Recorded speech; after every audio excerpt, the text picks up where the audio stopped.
Welcome to Rare Confederate Portraits in full color, where we travel back over 160 years to the battlefields, camps, and homes of the Confederate South. Through these painstakingly restored and colorized portraits, we rediscover forgotten faces of men who fought in gray, some still boys when they enlisted, others hardened by years of war. From high-ranking officers to unknown privates, each soldier's story is a testament to the complexities of the Civil War era, a time of intense loyalty, hardship, and sacrifice. So join us as we remember these long-forgotten Confederate soldiers, captured forever in color, faces from a world at war, once lost to time, now vivid again. Captain Napoleon Monroe Bearden, Company 8th Tennessee Infantry CS. Bearden enlisted on May 18, 1861 at Camp Harris as a first lieutenant, later being elected captain.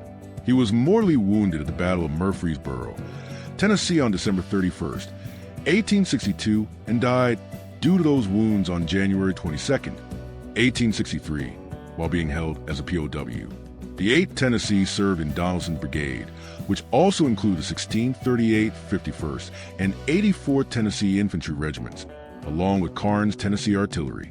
They were engaged near the Cowan House, attacking toward the Round Forest aka Hell's Half Acre, and extending towards what is now the main entrance to the battlefield.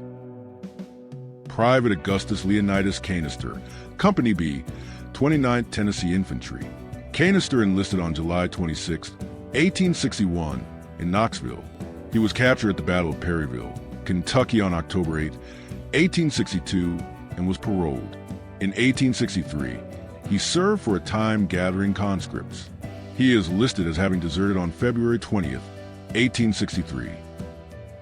Sergeant Martin Alli Harden, Company E, 59th Tennessee Infantry. Harden enlisted on February 12, 1862 in Madisonville, Tennessee. It is noted in his records that he was captured on a retreat from Port Gibson May 3, 1863. He was paroled, but his military record ceased after that point.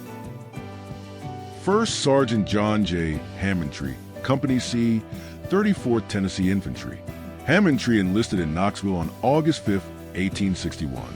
He was wounded sometime late in 1863 or early 1864, but his records do not list details about the location or nature of his wound. He recovered and served until the end, surrendering in 1865. Private Andrew Jackson Archer, Company F, 29th Tennessee Infantry. Archer enlisted at Camp Henderson on August 21, 1861. Placed in a hospital after becoming sick, he was later listed as having deserted in 1863. Either that was incorrect, or he returned to his unit, as he is present on rolls in 1864, but his military records end at that point. Sergeant Samuel W. Dame Wood, Company G, Duck River Rifles, 24th Tennessee Infantry. He was wounded at the Battle of Shiloh, but survived the war. Private John W. McCown, Company C, 3rd Tennessee Infantry Battalion. He enlisted on March 12, 1862 in Memphis, Tennessee. This unit, also called the Memphis Battalion, was organized for 1 year for local defense and special service in the city of Memphis.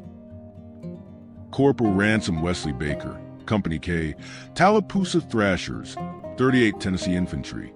Born in South Carolina, he was living in Alabama during the war, and he enlisted on August 28, 1861. His unit, the Tallapoosa Thrashers, ended up becoming Company K, 38th Tennessee Infantry. This happened numerous times during the war in the South. Regiments were formed, and oftentimes companies were assigned to units composed largely of soldiers from other states. Baker was wounded circa fall 1863, but his military records do not give a location or nature of his wound. He was paroled at the end of the war, and later lived and died in Louisiana. Private William Henry Chumley, Company D, the Forest Rovers, 33rd Tennessee Infantry. He enlisted on November 25, 1861 in Union City, Obion County, Tennessee. He was severely wounded and captured at the Battle of Perryville, Kentucky on October 8, 1862. His wounds were so serious in nature that he was assigned as a hospital guard, nurse, and teamster for some time. He recovered and served the rest of the war to peers. Sergeant James Richard Somerville, Company B, 7th Tennessee Cavalry CS. He was killed June 10, 1864 at the Battle of Tishomingo Creek near Baldwin, Mississippi. The battle was also known as the Battle of Bryce's Crossroads. This battle was a textbook, decisive Confederate victory. Colonel Mson R. Hill, 47th Tennessee Infantry. The 47th was the only reinforcements the Confederate Army received at the Battle of Shiloh. On March 31st, 1862, Hill was pleading with his superiors to receive weapons for his largely unarmed unit. He states that on March 31st, he had an aggregate of 975 men. At that time, they had roughly 340 rifles bored out to the Mississippi rifle size, 100 double-barrel shotguns, and 40 other guns of different kinds. They arrived at Shiloh at 8 a.m. on April 7, 1862, the second day of the battle. Reaching the captured enemy camps, it seems they were then armed with a hodgepodge of rifles and percussion muskets. In this image, Hill has a cross on his hat and both of his gauntlets, gloves. Captain John McMurray Ewells, Company C, 24th Tennessee Infantry. He was mortally wounded at the Battle of Shiloh and died April 27, 1862 in Memphis. His brother, Private Jacob Marshall Ewells, was killed at Shiloh on April 6, 1862. Lieutenant John W. Phillips, Company K, 11th Tennessee Infantry, Corporal James Tucker Parker, Company E, 11th Tennessee Infantry, and Lieutenant Thomas Benton Adcock, Company K, 11th Tennessee Infantry. All three men enlisted on May 1st, 1862. Parker was wounded at the Battle of Atlanta on July 22, 1864. Private Jefferson P. Bowles, Company F, 8th Tennessee Infantry CS. Bowles enlisted in Nashville on May 24, 1861. His military records are incomplete, but it was noted he transferred to a different unit in 1864, possibly the 4th Tennessee Cavalry. Private William J. McDowell, Company A, 24th Tennessee Infantry. He enlisted on August 24, 1861 at Camp Truesdale for a period of 10 months and was discharged sometime in 1862. Captain Benjamin H. Sandford, Gibson Stars, Company H, 12th Tennessee Infantry, killed at Shiloh on April 6, 1862. It was noted in his military records that his effects were in the hands of the enemy. The 12th, as part of Russell's brigade, fought in the vicinity of Rhea Field and east of Shiloh Church. Corporal William Matthew Hasty, Company A, 17th Tennessee Infantry. Hasty enlisted at Cumberland Gap on August 15, 1861.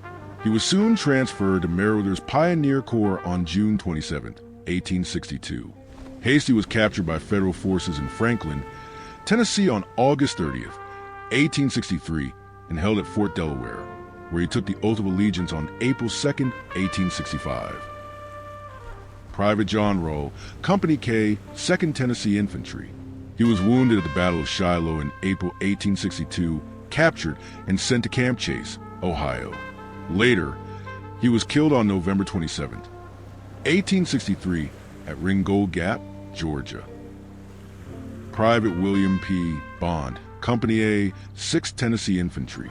He enlisted on May 21, 1861 in Jackson, Tennessee for 1 year. His records list that he deserted sometime between his enlistment and early 1862. 2nd Corporal George Washington Towery, Company E, Camargo Guards, 8th Tennessee Infantry CS. He enlisted at Camp Harris on May 18, 1861. He was present for duty, aside from a furlough home to recover from illness, but he deserted near Tullahoma, Tennessee in June 1863. 1st Sergeant Christopher Columbus Harris, Company A, 12th Tennessee Infantry. Harris was appointed adjutant of the 12th. He later served as a 1st lieutenant in Forest Cavalry, ordnance officer for the 4th Brigade, 2nd Division, Forest Cavalry. He served until the end of the war. Corporal Henry H. Hager, Hermitage Guards, Company I, 20th Tennessee Infantry. He enlisted on June 1, 1861 in Nashville. Hager was mortally wounded, suffering a severe wound to the thigh at the Battle of Murfreesboro on January 2, 1863, and died due to those wounds on February 15, 1863. The 20th served in Preston's brigade along with the 1 SD/3 RD Florida Infantry, the 4th Florida Infantry, the 60th North Carolina Infantry, and Wright's Tennessee Artillery Battery. In Breckinridge's Corps, they fought on January 2nd, 1863, on the Confederate right flank. Fighting near McFadden's Ford, the Confederate attack was repulsed. This entire area today is a large housing subdivision. Colonel John H. Savage, 16th Tennessee Infantry, say 1859 earlier call, / Lieutenant Call 11th U.S. Infantry. John Savage is the subject of a very rare Tennessee book called The Life of John Savage. This has recently been reprinted. John Houston Savage was born in McMinnville, Warren County, Tennessee in 1815. Before he was of age, he served as a private under General Edmund P. Gaines on the Texas frontier, and also for 6 months against the Seminoles in Florida. Afterward, he studied law and practiced in Smithville, Tennessee. He was made colonel of Tennessee Militia and as Attorney General of the 4th District of Tennessee. In 1845, he was an elector on the Polk ticket. In 1847, he was appointed Major of the 14th Infantry, United States Army, and served in the Mexican War. Being wounded at Chapultepec, was promoted LT Colonel of the 11th Infantry, and after the death of Colonel William M. Graham, commanded this regiment until the close of the war. On returning to Tennessee, he resumed the practice of law and was elected to Congress as a Democrat, serving several terms. During the Civil War, he was colonel of the 16th Tennessee Confederate Infantry and was wounded at Perryville and at Murfreesboro. He served in the legislature of Tennessee in 1877, 1879, and 1887. Private Thomas Larkin Harris, Company F, 12th Tennessee Infantry. Harris enlisted in Trenton, Tennessee on July 22, 1861. He was killed at the Battle of Shiloh on April 6, 1862, and was noted in his military records that his effects were sent home. Thank you for traveling back with us to a pivotal moment in American history. If you found these restored portraits moving, please like this video, share it with fellow history enthusiasts, and subscribe for more fascinating glimpses into the past.